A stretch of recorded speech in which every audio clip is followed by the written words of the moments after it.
പ്രിയപ്പെട്ട സുഹൃത്തുക്കളെ, ഈ CPM-ൻ്റെ നേതാക്കന്മാരെക്കുറിച്ച് സ്ഥിരമായി നമ്മൾ പറഞ്ഞുകൊണ്ടിരിക്കുന്ന അവരുടെ ഒരു സ്വഭാവ വൈശിഷ്ട്യമുണ്ട്. അതിൻ്റെ പേരാണ് തലക്കനം. അത് പാർട്ടി സംസ്ഥാന സെക്രട്ടറി ആവട്ടെ, പാർട്ടി പോളിറ്റ് ബ്യൂറോ മെമ്പർ ആവട്ടെ, അവിടെ മുതൽ നമ്മൾ പാർട്ടി ബ്രാഞ്ച് കമ്മിറ്റി സെക്രട്ടറി ആണെങ്കിൽ പോലും അവർക്ക് അവരുടേതായിട്ടുള്ളൊരു തലക്കനവും ഒരു പെരുമാറ്റ രീതിയും ഒക്കെ ഉണ്ടാവും. പ്രത്യേകിച്ച് ഇപ്പോഴാണെങ്കിൽ പറയുകയും വേണ്ട. അവരുടെ പാർട്ടി അധികാരത്തിലിരിക്കുന്ന ഒരു സാഹചര്യമായതുകൊണ്ട്, പാർട്ടി അധികാരത്തിൽ വന്നിട്ട് 8 വർഷമായതുകൊണ്ടും തലക്കനത്തിൻ്റെ രാജാക്കന്മാരാണവർ. ചിലർ പറയുന്നത് ചില പാർട്ടി നേതാക്കന്മാരൊക്കെ ഇങ്ങനെ ഒരു സൈഡ് ഇങ്ങനെ പൊങ്ങി ഇങ്ങനെ ചെരിഞ്ഞൊക്കെയാണ് നടക്കുന്നതെന്നാണ് പറയുന്നത്. കാരണം പിണറായി വിജയനും അങ്ങനെയാണല്ലോ, ഇച്ചിരി ഒന്ന് കുനിഞ്ഞിട്ടൊന്ന് ചെരിഞ്ഞിട്ട് നമ്മുടെ മോഹൻലാലൊക്കെ നടക്കുന്ന പോലെയാണല്ലോ പിണറായി വിജയൻ നടക്കുക. അപ്പോൾ പിണറായി വിജയൻ്റെ ഒരു ശരീര ഒരു ഈ പറഞ്ഞ പോലെ പോസ്റ്റേഴ്സ് എന്നാണ് എന്നെ പറയുന്നത്. അതായത് നമ്മുടെ ശരീര ചലനങ്ങൾ അതുപോലും അനുകരിക്കുന്ന പാർട്ടി നേതാക്കന്മാരുണ്ട് എന്നാണ് നമ്മൾ പറഞ്ഞു കേട്ടിട്ടുള്ളത്. അത് മുകളിലോട്ടൊക്കെ വരുമ്പോഴത്തേക്ക് പിന്നെ പറഞ്ഞിട്ട് കാര്യമില്ല. അപ്പോൾ പിണറായി വിജയനാണ് അതിൻ്റെ മൂർത്തിമത് ഭാവം. പ്രത്യേകിച്ച് പിണറായി വിജയൻ മുഖ്യമന്ത്രി ആയിരിക്കുമ്പോൾ ഞങ്ങൾക്ക് എന്തും ചെയ്യാമെന്നുള്ള ഒരു അഹങ്കാരം ഈ CPM-ൻ്റെ നേതാക്കന്മാർക്കുള്ളതുകൊണ്ട് തലക്കനം എന്ന് പറയുന്നത് മുകൾ തട്ട് മുതൽ അടിത്തട്ട് വരെയുള്ള CPM നേതാക്കന്മാരുടെ പ്രധാനപ്പെട്ട ഒരു സ്വഭാവ വൈശിഷ്ട്യമാണ് തലക്കനം. അതായത് തങ്ങളുടെ തലയിലാണ് ലോകമിങ്ങനെ, തങ്ങൾ തലയിൽ ലോകത്തെ വെച്ച് നടന്നുകൊണ്ട് താങ്ങി പിടിച്ചുകൊണ്ട് ഇങ്ങനെ പോവുകയാണ് എന്നുള്ള ഒരു ഭാവം. അതാണ് തലക്കനം. തങ്ങളെന്തോ ആണ്. അതായത് ഈ മലയാളത്തിൽ പറഞ്ഞാൽ ഞാനെന്ന ഭാവം, അല്ലെങ്കിൽ അമ്പട ഞാനേ എന്നൊക്കെ പറയുന്നത് അതിനാണ് തലക്കനം എന്ന് നമ്മൾ പറയുക. അത് കോൺഗ്രസ്സുകാർക്ക് ഇല്ല എന്നുള്ളതാണ് അവരുടെ ഏറ്റവും വലിയ ഗുണം. നമ്മളിപ്പോൾ പിണറായി വിജയൻ ഉമ്മൻചാണ്ടി നമ്മളൊന്ന് താരതമ്യം ചെയ്ത് നോക്കിയേ. പിണറായി വിജയന് ഈ പറഞ്ഞ പോലെ തലക്കനത്തിൻ്റെ തലക്കനത്തിൻ്റെ ലോകത്തിൽ കൊടുക്കാവുന്ന ഏറ്റവും വലിയ പ്രധാനപ്പെട്ട എന്തെങ്കിലും സമ്മാനം കൊടുത്താൽ പോലും അത്ഭുതമില്ല. കാരണം അയാളിൽ അപ്പുറത്തെ തലക്കനം ഒരാൾക്കും കാണിക്കാൻ കഴിയില്ല. അതേസമയം ആ കസേരയിൽ 7 വർഷം മുമ്പ് ഇരുന്നൊരു മനുഷ്യനുണ്ടായിരുന്നു. അയാളുടെ പേരാണ് ഉമ്മൻചാണ്ടി. അയാൾക്ക് തലക്കനമുണ്ടെന്ന് എന്നോട് ആരുടെയെങ്കിലും അടുത്ത് ഞാൻ പറഞ്ഞാൽ എനിക്ക് അടി കിട്ടും. അതുപോലൊരു ഈ പറഞ്ഞ പോലെ ഡൗൺ ട്രോഡൻ മനുഷ്യനായിരുന്നു ഉമ്മൻചാണ്ടി. അത് ശരിക്കും ഉമ്മൻചാണ്ടി മാത്രമല്ല, കോൺഗ്രസ്സുകാരുടെ എല്ലാവരും പൊതുവിലുള്ളൊരു സ്വഭാവ ഗുണമെന്ന് പറഞ്ഞു കഴിഞ്ഞാൽ അവരൊരു ഡൗൺ ടു എർത്ത് ആയിട്ടാണ് അവർ പെരുമാറുക എന്നുള്ളതാണ്. തലക്കനം എന്ന് പറഞ്ഞതൊന്നും അവർക്ക് ഇല്ല. എന്നാൽ ചില നേതാക്കന്മാർക്കുണ്ട് കേട്ടോ. അപ്പോൾ നമ്മുടെ പ്രതിപക്ഷ നേതാവ് മോശപ്പെട്ട ആളൊന്നുമല്ല തലക്കനത്തിൻ്റെ കാര്യത്തിൽ. പിണറായി വിജയനുമായി മത്സരിക്കുന്ന ഒരാളാണ് നമ്മുടെ പ്രതിപക്ഷ നേതാവ് VD സതീശൻ. പക്ഷേ ഉമ്മൻചാണ്ടി, ചെന്നിത്തല, ഈ പറഞ്ഞ പോലെ നമ്മൾ ഒരുപാട് നേതാക്കന്മാരുണ്ട്, ബെന്നി ബെഹനാൻ, അവർക്കൊന്നും ഒരു തലക്കനം ഉള്ളതായിട്ട് നമുക്ക് തോന്നിയിട്ടില്ല. സുഹൃത്തുക്കളെ, ഞാനിവിടെ ചർച്ച ചെയ്യാൻ പോകുന്നത് ഒരു CPM നേതാവിൻ്റെ തലക്കനത്തെക്കുറിച്ചും അയാളുടെ ഒരു താൻ പ്രമാണിത്വത്തെക്കുറിച്ചും അയാളുടെ ഒരു അഹങ്കാരത്തെക്കുറിച്ചിട്ടുമാണ്. ആ നേതാവിൻ്റെ പേരാണ് ശ്രീമാൻ TM Thomas Isaac. Doctor Thomas Isaac എന്നൊക്കെ നമ്മൾ പറയും. ഞാനും അദ്ദേഹത്തിൻ്റെ കൂടെ കുറേ നാൾ സഹകരിച്ചൊക്കെ ജീവിച്ചിരുന്ന ആളാണ്. ആ സമയത്തൊക്കെ തന്നെ എനിക്കും എൻ്റെ സുഹൃത്തുക്കൾക്കൊക്കെ ഉണ്ടായിരുന്ന ഒരു തോന്നലാണ്. അപ്പോഴും ഈ തലക്കനത്തിനൊന്നും വലിയ കുറവൊന്നും അന്നും ഉണ്ടായിരുന്നില്ല.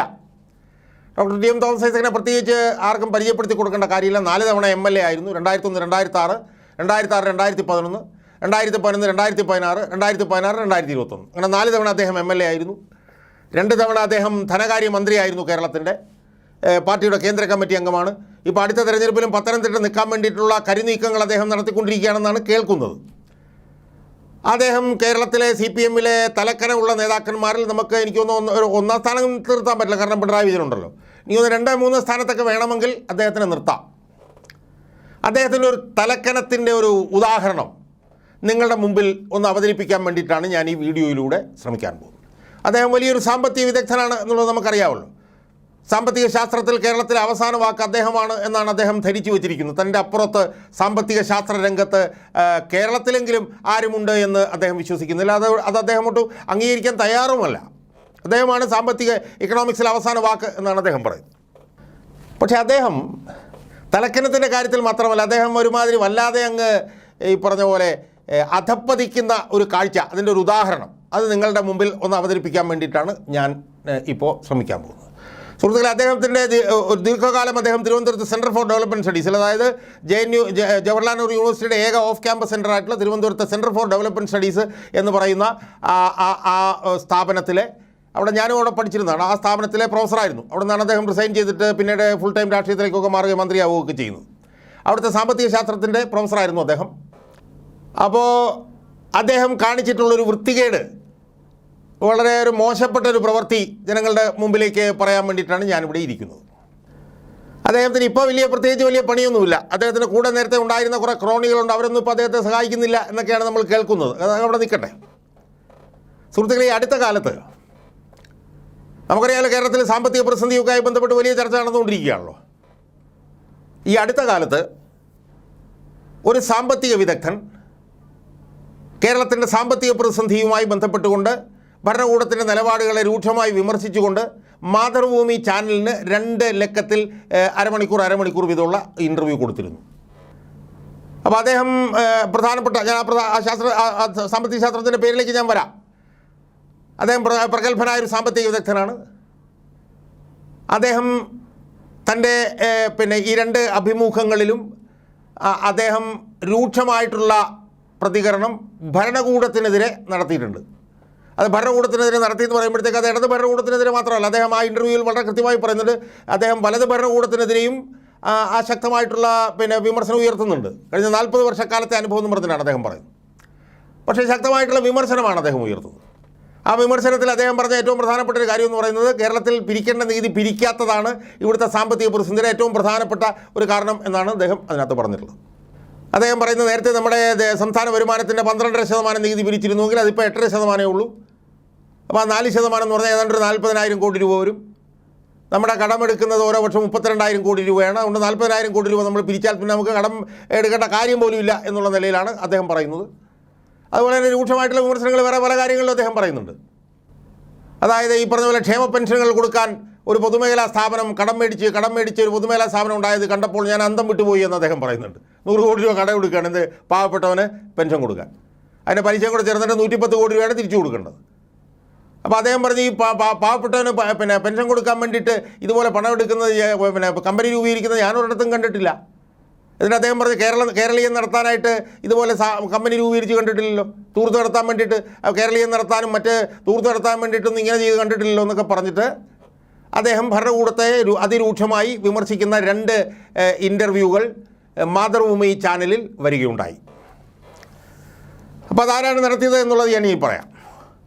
അത് നടത്തിയ സാമ്പത്തിക വിദഗ്ധൻ്റെ പേരാണ് ഡോക്ടർ KP കണ്ണൻ. ഞാനൊക്കെ CDSൽ പഠിച്ചുകൊണ്ടിരുന്ന സമയത്ത് അദ്ദേഹം അവിടെ പ്രൊഫസറായിരുന്നുണ്ട് എൻ്റെ ഓർമ്മ. അദ്ദേഹം ഇപ്പോൾ എന്തെങ്കിലും ഒരു സ്ഥാനത്ത് ഇരിക്കുന്നുണ്ടെന്ന് എനിക്കറിയില്ല. പക്ഷേ അദ്ദേഹം CDSലെ ദീർഘകാലം തോമസ് ഐസക്കിൻ്റെ കൂടെ ജോലി ചെയ്തിട്ടുള്ള ഒരു ഉന്നതനായിട്ടുള്ള സാമ്പത്തിക വിദഗ്ധനാണ്. അദ്ദേഹത്തെ കുറിച്ചിട്ട് ഞാൻ എൻ്റെ അടുത്ത് എൻ്റെ ഒരു വേറൊരു സാമ്പത്തിക വിദഗ്ധനായിട്ടുള്ള സുഹൃത്തിൻ്റെ അടുത്ത് ചോദിച്ചപ്പോൾ ഞാൻ സത്യം പറഞ്ഞാൽ ഞെട്ടിപ്പോയി. കാരണം KP കണ്ണൻ എന്ന് പറഞ്ഞിട്ടുള്ള ഈ സാമ്പത്തിക വിദഗ്ധനെക്കുറിച്ച് ഇത്ര വിശദമായി ഞാൻ മനസ്സിലാക്കിയിരുന്നില്ല. ഞാൻ മനസ്സിലാക്കിയെടുത്തോളം അദ്ദേഹം ബോംബെ സർവകലാശാലയിൽ നിന്ന് MA ഫസ്റ്റ് റാങ്കും ഗോൾഡ് മെഡലും മേടിച്ച് പാസ്സായ ആളാണ്. പിന്നീട് അദ്ദേഹം സെൻറ്റർ ഫോർ ഡെവലപ്മെൻറ്റ് സ്റ്റഡീസിൽ റിസർച്ച് അസോസിയേറ്റായിട്ട് ജോയിൻ ചെയ്തു. അദ്ദേഹം നെതർലൻഡ്സിൽ നിന്ന് ലേബർ എക്കണോമിക്സിൽ ലോക പ്രശസ്തരായിട്ടുള്ളൊരു സാമ്പത്തിക വിദഗ്ധൻ്റെ കീഴിലാണ് നെതർലൻഡ്സിൽ നിന്ന് അദ്ദേഹം PhD എടുത്തത് എന്നാണ് എനിക്ക് മനസ്സിലായത്. ലേബർ എക്കണോമിക്സിലായിരുന്നു അദ്ദേഹത്തിൻ്റെ PhD. അവിടെ അദ്ദേഹം റിസർച്ച് അസോസിയേറ്റായിട്ട് ജോയിൻ ചെയ്തിട്ട് അദ്ദേഹം പ്രൊഫസറായിട്ടാണ് അവിടുന്ന് റിട്ടയർ ചെയ്തതെന്ന് മാത്രമല്ല സെൻറ്റർ ഫോർ ഡെവലപ്മെൻറ്റ് സ്റ്റഡീസിൻ്റെ ഡയറക്ടറായിട്ടും ഇരുന്ന ആളാണ് KP കണ്ണൻ. അദ്ദേഹം ലേബർ എക്കണോമിക്സിലെ കേരളത്തിലെ എക്കണോമിക് ഡെവലപ്മെൻറ്റ് പോവർട്ടി സ്റ്റഡീസ് അതിലൊക്കെ ഒരുപാട് പ്രബന്ധങ്ങൾ എഴുതിയിട്ടുണ്ട്. അദ്ദേഹം എഴുതിയ ഏറ്റവും പ്രധാനപ്പെട്ട ഒരു പുസ്തകം എന്താണെന്നറിയോ? റൂറൽ പ്രോലിറ്റേറിയൻ സ്ട്രഗിൾ എന്നാണ്. അത് ഏറ്റവും പ്രധാനപ്പെട്ട ഒരു ഓക്സ്ഫോർഡ് യൂണിവേഴ്സിറ്റി പ്രസ് പ്രസിദ്ധീകരിച്ച വിഖ്യാതമായിട്ടുള്ളൊരു പുസ്തകമാണ് എന്നാണ് ഞാൻ അറിഞ്ഞത്. വേറെ പല പുസ്തകങ്ങളും അദ്ദേഹം എഴുതിയിട്ടുണ്ടെന്നും ഞാൻ കേട്ടു.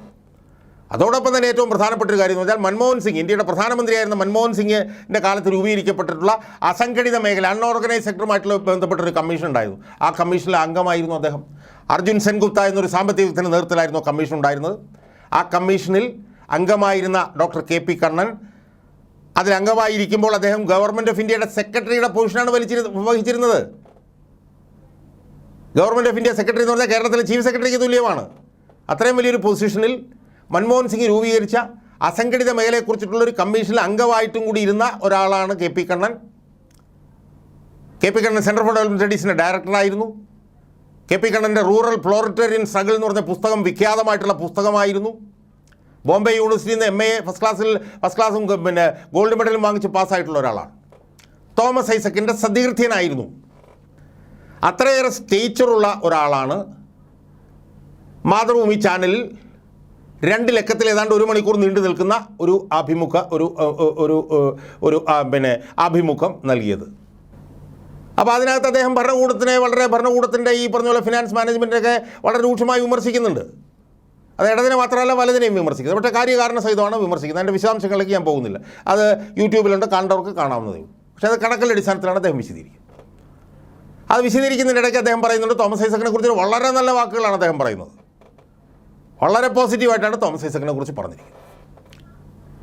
അപ്പോൾ സ്വാഭാവികമായും ഇതിങ്ങനെ ഒരു സാധനം വരുമ്പോൾ, ഇത്രയും ഉന്നതനായിട്ടുള്ളൊരു സാമ്പത്തിക വിദഗ്ധൻ വരുമ്പോൾ അതിനുള്ളൊരു മറുപടി ധനകാര്യ വിദഗ്ധനായിട്ടുള്ള അല്ലെങ്കിൽ സാമ്പത്തിക വിദഗ്ധനായിട്ടുള്ള തോമസ് ഐസക്കിൽ നമ്മൾ പ്രതീക്ഷിക്കുമല്ലോ. പക്ഷേ ഈ തോമസ് ഐസക്ക് എന്ന് പറഞ്ഞാൽ ഈ തലക്കനത്തിൻ്റെ ആൾരൂപം, ഈ തലക്കനത്തിൻ്റെ രാജാവ്, ഈ താൻ പ്രമാണിത്വത്തിൻ്റെ രാജാവ് എന്താ ചെയ്തതെന്നറിയാവോ? അയാൾ മന്ത്രിയായിരുന്നപ്പോൾ അയാളുടെ സ്റ്റാഫിൽ അഡീഷണൽ പ്രൈവറ്റ് സെക്രട്ടറിയായി ഒരാൾ പ്രവർത്തിക്കുന്നത്. അയാളുടെ പേര് ഗോപകുമാർ മുകുന്ദൻ എന്നാണ്. ഈ ഗോപകുമാർ മുകുന്ദൻ എനിക്ക് നേരിട്ട് അറിയാവുന്നതാണ്. ഞാൻ ശാസ്ത്ര സാഹിത്യ പരിഷത്തിൽ പ്രവർത്തിച്ചുകൊണ്ടിരുന്ന സമയത്ത് അയാളുണ്ടായിരുന്നു. ആലപ്പുഴയിൽ നിന്നുള്ള ഒരു ശാസ്ത്ര സാഹിത്യ പരിഷത്തിൻ്റെ പ്രവർത്തകനാണ്. എന്തോ റവന്യൂ വകുപ്പിൽ എന്തോ ക്ലറിക്കൽ പോസ്റ്റിലോ മറ്റോ ജോലി ചെയ്തിരുന്നത്. അയാൾ തോമസ് ഐസക്ക് മന്ത്രിയായിരുന്നപ്പോൾ അയാളുടെ അഡീഷണൽ പ്രൈവറ്റ് സെക്രട്ടറിയായിട്ട് അവിടെ ഉണ്ടായിരുന്നു.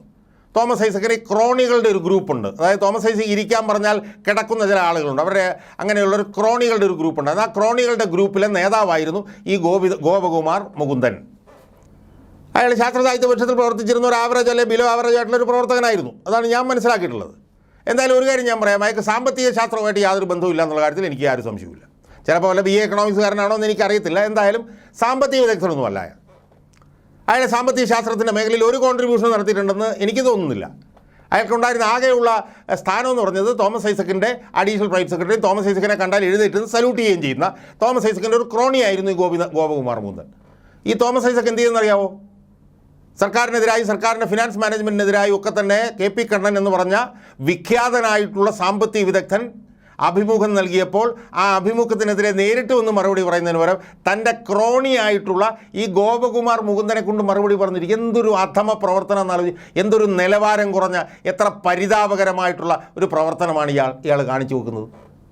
ഞാൻ ചോദിക്കുന്നത് ആരാണ് ഇയാൾ എന്നാണ് ഇയാൾ വിചാരിച്ചു വെച്ചിരിക്കുന്നത്? തോമസ് ഐസക്ക് അയാൾ മന്ത്രി ആയിരുന്നിരിക്കാം, അയാൾ സാമ്പത്തിക വിദഗ്ധനായിരുന്നിരിക്കാം, അയാൾക്കൊപ്പമോ അയാളേക്കാൾ മുകളിലോ നിർത്താവുന്ന സ്റ്റേച്ചറുള്ള ആളല്ലേ ഡോക്ടർ KP കണ്ണൻ അല്ലേ?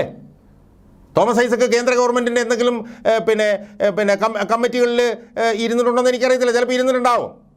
പക്ഷേ ഇയാൾ ഉന്നതമായിട്ടുള്ള ഒരു കമ്മിറ്റിയിൽ അംഗമായി വലിയ ഉന്നതമായിട്ടുള്ള സ്ഥാനത്തിരുന്ന ആളാണ്. ഒരുപാട് പുസ്തകം എഴുതിയിട്ടുള്ള ആളാണ്. അദ്ദേഹം സെൻറ്റർ ഫോർ ഡെവലപ്മെൻറ്റ് സ്റ്റഡീസിൽ പ്രൊഫസറായിരുന്നു.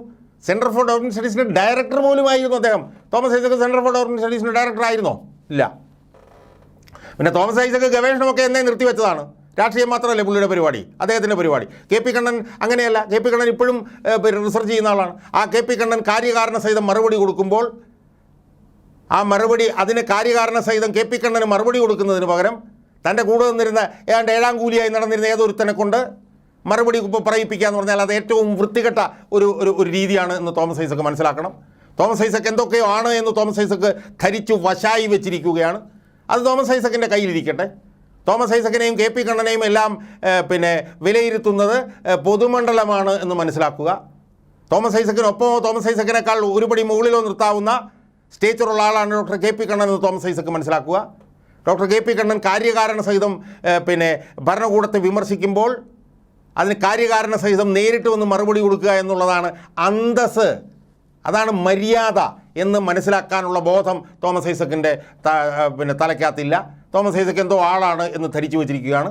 അതുകൊണ്ട് KP കണ്ണനെ പോലെ സ്റ്റേച്ചറുള്ള ഒരു സാമ്പത്തിക വിദഗ്ധൻ പറഞ്ഞ് തോമസ് ഐസക്കിന് കാര്യകാരണ സഹിതം മറുപടി കൊടുത്തപ്പോൾ അതിന് മറുപടി കൊടുക്കാൻ നിൽക്കാതെ തൻ്റെ കൂടെ നടക്കുന്ന തൻ്റെ ഒരു ഓർഡർലിയെ കൊണ്ട്, സാമ്പത്തിക ശാസ്ത്രത്തിൻ്റെ ബാലപാഠം പോലും അറിയാത്ത ഒരാളെ കൊണ്ട് ഇങ്ങനെ KP കണ്ണന് മറുപടി കൊടുക്കുന്ന ഈ ഒരു നിഴൽ യുദ്ധമുണ്ടല്ലോ, നിഴലിനോട് സമരം ചെയ്യുന്ന ഈ പരിപാടി ഇനിയെങ്കിലും തോമസ് ഐസക്ക് അവസാനിപ്പിക്കണം. തനിക്കെതിരായിട്ട് വിമർശനങ്ങളുണ്ടായാൽ ആ വിമർശനങ്ങൾക്ക് മുമ്പിൽ നെഞ്ചു വിരിച്ച് നിന്ന് ആ വിമർശനങ്ങളെ എതിർക്കാനുള്ള സാമാന്യ മര്യാദ തോമസ് ഐസക്ക് കാണിക്കണം എന്നാണ് എനിക്ക് പറയാനുള്ളത്. ഞാൻ KP കണ്ണൻ്റെ ഇൻ്റർവ്യൂവിൽ നിന്ന് മനസ്സിലായത് KP കണ്ണൻ വളരെ മാന്യമായ രീതിയിൽ വളരെ ബഹുമാനത്തോടു കൂടിയാണ് തോമസ് ഐസക്കിനോട് പെരുമാറിയിട്ടുള്ളത്. ആ പെരുമാറ്റം തിരിച്ചു കാണിക്കണം. ഒരു പക്ഷേ സെൻറ്റർ ഫോർ ഡെവലപ്മെൻറ്റ് സ്റ്റഡീസിലൊക്കെ ജോലി ചെയ്യുമ്പോൾ തമ്മിൽ ഈഗോ പ്രോബ്ലംസ് ഒക്കെ ഉണ്ടായി കാണും. പക്ഷേ അതൊന്നും ഇങ്ങനെ പുറത്ത് കാണിക്കാൻ പാടില്ല. അതുകൊണ്ട് ഇനിയെങ്കിലും തനിക്കെതിരെ ഗൗരവമായിട്ടുള്ള വിമർശനങ്ങൾ ഉയർന്നു വന്നാൽ അതിനെ ആ വിമർശനത്തിനെ ഗൗരവമായി എടുത്ത് നേരിട്ട് രംഗത്ത് വന്ന് എതിർക്കാനുള്ള ഒരു ധൈര്യം, ഒരു ഇച്ഛാശക്തിയാണ് കാണിക്കേണ്ടത്. അല്ലാതെ ഇത്തരം നിലവാരം കുറഞ്ഞ പ്രവർത്തനങ്ങൾക്ക് തോമസ് ഐസക്ക് നേതൃത്വം നൽകരുത്. അത് തോമസ് ഐസക്കിൻ്റെ വില നിലവാരം പൊതുമണ്ഡലത്തിൽ കുറയ്ക്കുകയുള്ളൂ എന്ന് പറയാൻ വേണ്ടിയിട്ടാണ് ഞാൻ ഈ വീഡിയോയിലൂടെ ശ്രമിച്ചിട്ടുള്ളത്.